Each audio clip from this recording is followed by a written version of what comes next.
साथियों, भारत एक लोकतांत्रिक देश है।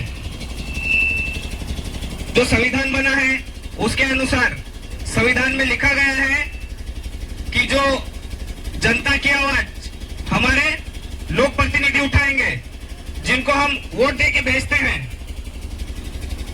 ताकि वो हमारी आवाज बन सके। अप्रत्यक्ष लोकतंत्र है यहाँ पर। लेकिन आज 8 दिन हो गए हैं, यहाँ पे एक भी जनप्रतिनिधि नहीं आया है। तो ये सिर्फ बीजेपी कांग्रेस के दलाल हैं या हमारे जनप्रतिनिधि हैं, ये सोचने का विषय है। तो आने वाले समय में हमको आगे क्या करना है, ये हमको सोचना है। हमने कई सालों से देखा है, मैं 2-3 सालों से देख रहा हूं अभी, कि हमारे लोग अन्य प्रकार के जितने भी हमारे अभी जय संगठन है, इससे पहले एक आदिवासी मुक्ति मोर्चा था गजानन ब्राह्मण जी का, उन्होंने भी बहुत अच्छा काम किया। जैसे जयस अभी 1-2 साल पहले और खतरनाक था, इसको भी कमजोर करने की साजिश हुई है।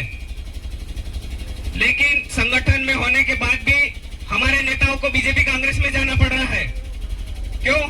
क्योंकि आज भी हम 8 दिन से यहाँ पे बैठे हुए हैं, हमारी आवाज तक नहीं सुनी गई, एक भी प्रशासन का व्यक्ति नहीं आया है। इसलिए हमने भारतीय आजाद आदिवासी पार्टी बनाई है। जितनी भी रिजर्व सीटें हैं, और मध्य प्रदेश में 230 सीटें हैं, पूरे 230 सीटों पे जितने भी अभी विधानसभा का चुनाव आएगा, विधानसभा के चुनाव में भी उतारेंगे, और सांसद के चुनाव में भी हम अपनी पार्टी से उम्मीदवार उतारेंगे, ताकि हमारे लोगों को ऐसे आंदोलन नहीं करना पड़े। सिर्फ आदिवासी आंदोलन करता है, दूसरे समाज के आंदोलन नहीं करते हैं। क्यों?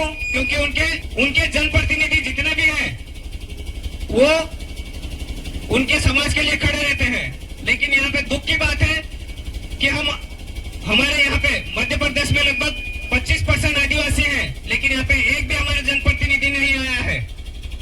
तो आने वाले समय में स्वतंत्र रूप से हमको जनप्रतिनिधि खड़ा करने ही पड़ेंगे। और दूसरी बात यह है कि कानून से बड़ा कोई नहीं है, ना ये तहसीलदार है, ना कलेक्टर है, ना मध्य प्रदेश की सरकार है। तो अपने को भी नियम कानून पढ़ने पड़ेंगे। जब तक हम नियम कानून नहीं पढ़ेंगे, तब तक हम अपने अधिकार नहीं ले पाएंगे। अभी हमको अपने अधिकार ही नहीं पता है बराबर, तो हम अपने अधिकार कैसे लेंगे?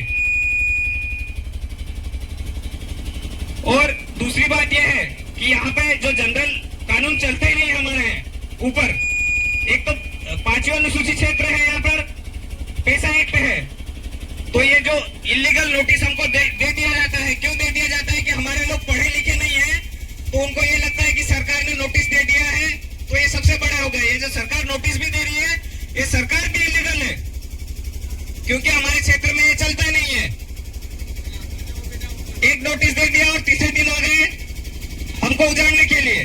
अब ऐसा नहीं चलेगा।